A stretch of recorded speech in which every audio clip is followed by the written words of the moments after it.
Courteney Cox is setting things straight. The Friends alum responded to Prince Harry's claims in his memoir, Spare, that he once took mushrooms while partying at her house. The 58-year-old actress told her side of the story in a new interview with Variety, saying, quote, "He did stay here for a couple of days, probably 2 or 3. He's a really nice person," adding, "I haven't read the book. I do want to hear it because I've heard it's really entertaining, but yes, it's gotten back to me about it. I'm not saying there were mushrooms. I definitely wasn't passing them out." In his memoir, which was released in January, the royal claims that before he married Meghan Markle, he stayed with a friend at Courtney's place.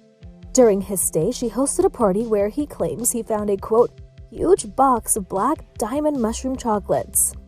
The 38-year-old said he and his friend took some and went on to recall the experience in the book. And thankfully, it appears Harry's story didn't harm his relationship with Courtney. The Scream star admitted she recently bumped into the Duke of Sussex at a birthday party but didn't say hi because he was talking to other people. That wasn't the only major revelation that came out of Harry's book. Spare reportedly caused some major drama in the royal family and featured many intimate details about the royals' personal life. Access Hollywood spoke with DailyMail.com's Charlie Langston, who broke down some of the major revelations. The way that Prince Harry frames the story of losing his virginity is recalling an encounter with one of his royal bodyguards who paid him a visit at Eton and said that he had been sent there to find out the truth. Harry immediately thought, oh, he's here because he's found out that I lost my virginity. He then proceeds to recount what he says was the humiliating experience of his first time having sex. He says that his encounter took place in a field behind a very busy pub, that the woman in question was older, although he doesn't name her. He says that she treated him like a young stallion, that he mounted her, and that after it was over, she gave him a slap on the behind, and off he went on his merry way.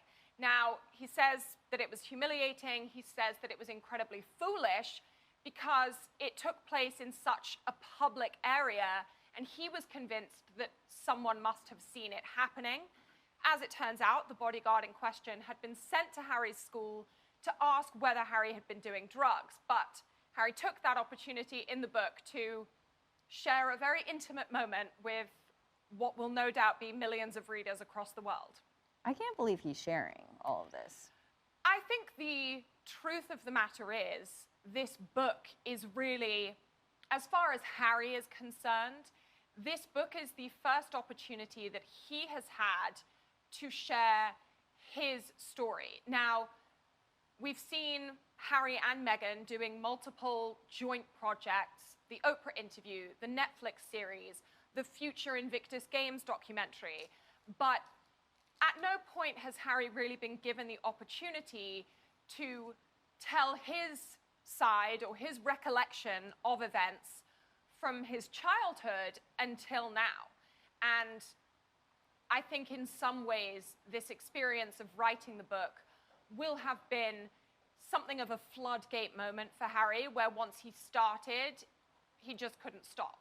And you have to keep in mind, he also received multi-millions of dollars for writing this book, and the publishers were not going to accept a retelling of the story that he's told multiple times. This book needed to have personal details in it that could not be found anywhere else. And the story of Harry losing his virginity is exactly the kind of moments that the publishers will have wanted from him.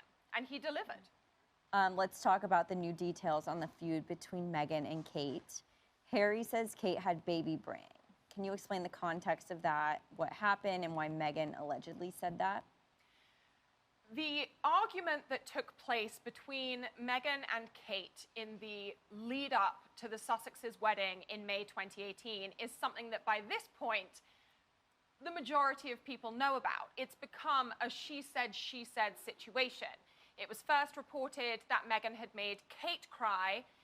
Meghan then said during her Oprah interview that no, it was actually the other way around, that Kate had in fact made her cry. After that, it was reported again that no, it was in fact Meghan who made Kate cry over an argument about bridesmaids' dresses. Whether or not we will ever find out the truth remains to be seen. However, Harry does admit that Meghan made a comment about Kate having baby brain because of her hormones, again, in the lead up to their wedding. Understandably, this comment really upset Kate, and Meghan was actually reprimanded by someone inside the palace who told her that she was not close enough to Kate to be joking about her hormones. Meghan found that encounter upsetting for her part. I think the reality about this whole controversy is that the two women were never bosom buddies. They were never best friends.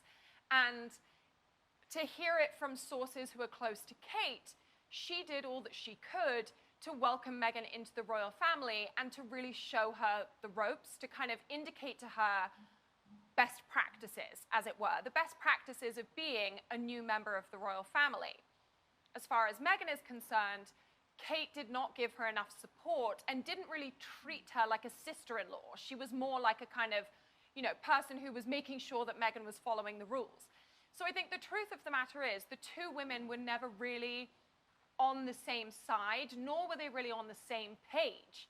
And this anecdote just indicates that once again. Harry basically says Meghan made what she thought was a joke, Kate didn't take it to be a joke, and Meghan was the one who